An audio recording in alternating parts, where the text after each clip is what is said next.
Dám si iný top, lebo nechcem takto byť na YouTube. Better. Takže ahojte, vítajte v novom YouTube videu. Dneska budem reagovať na... Dneska to bude akože skôr taká temná stránka TikToku. Pretože čo teraz dneska v tomto videu uvidíte, bude scary as fuck. A nehovorím o sušených jablkách. No, inak môj outfit, že aké to je komfortné. Fucking love it. No, dneska budeme reagovať na prácu doktora Kima. Čiže, kto je vlastne doktor Kim? Doktor Kim nie je inak doktor Kim, ale keď chcete vedieť, že kto to vlastne je, alebo to je to taká konšpiračná teória, že doktor Kim neexistuje, ale niekto iný, taký je ten doktor, ani on to robí, že celá nejak, že Li-Feng alebo čo. Tak nebudeme o tom rozprávať, budeme len čisto reagovať na doktor Kima a jeho prácu. Teda, on robí plastické operácie, ale tie plastické operácie vyzerajú zle.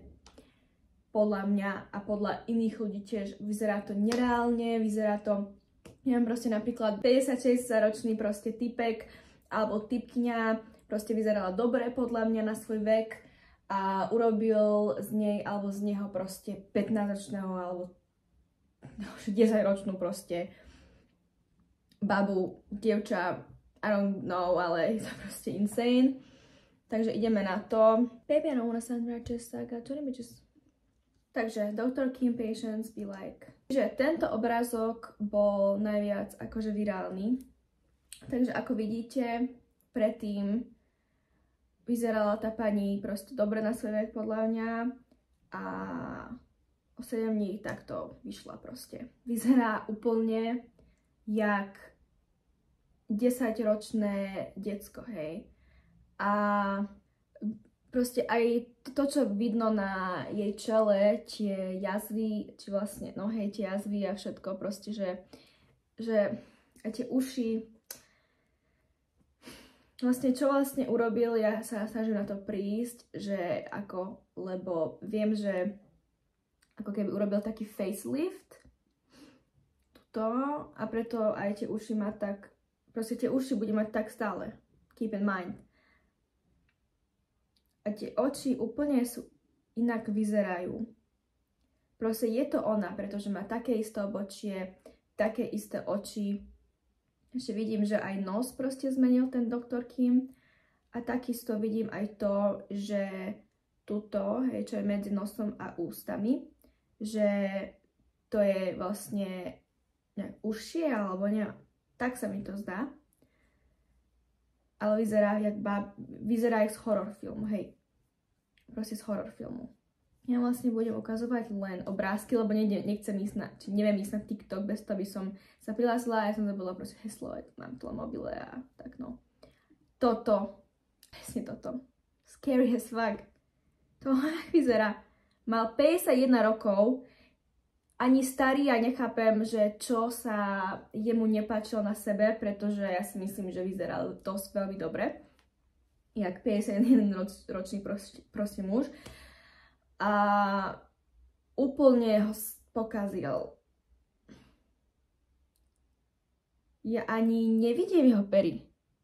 Ako nechápem, že tak sa tvári, alebo ja neviem. Je to divné. A to, že vidno tie cuts, alebo jak zošil proste.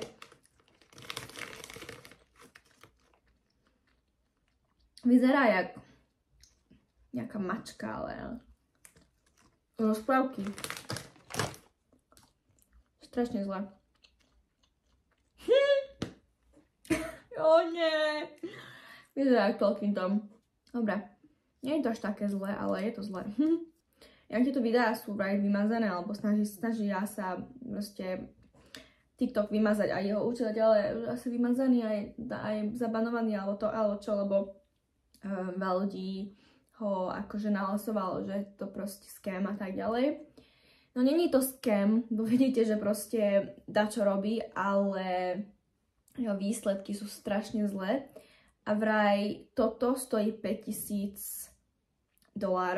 čo je strašne málo, podľa mňa, lebo v Amerike sú ceny, že od 7 000 alebo čo také proste, a to je skôr normálne, čiže aj tá cena je taká, že kebyže si idem toto urobiť s tvárou, tak by som zaplatila akože v najdrahšej klinike, lebo vedela by som, že platím za kvalitu. A toto je úplne že strašné. Ešte aj na krku má toto. Ako nevyzerá zle, ale nepotrebovala to. To je ja s perami. A keď som toto pozerala, toto video o tom, tak ja som jedla a nevedela som dojesť, pretože mi to prišlo extrémne zle. A všimli ste si, že každý človek vyzerá úplne rovnako, okrem tohto Talkingtoma, hej. Ale taká istá tvár, také isté oči hlavne. Vraj je špecialista na zmenu očí a tiež na nos. Na rinoplastiku sa mi zdá. Na TikToku tam bol milión vecí. Čo toto není na Google? Snaží sa to vymazať. I don't know. Ale strašné proste. Dobre. Tak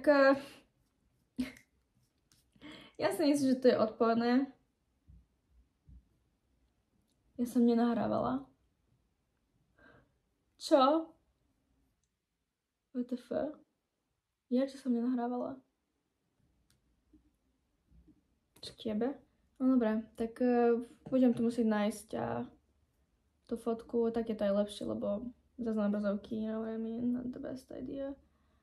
Akože.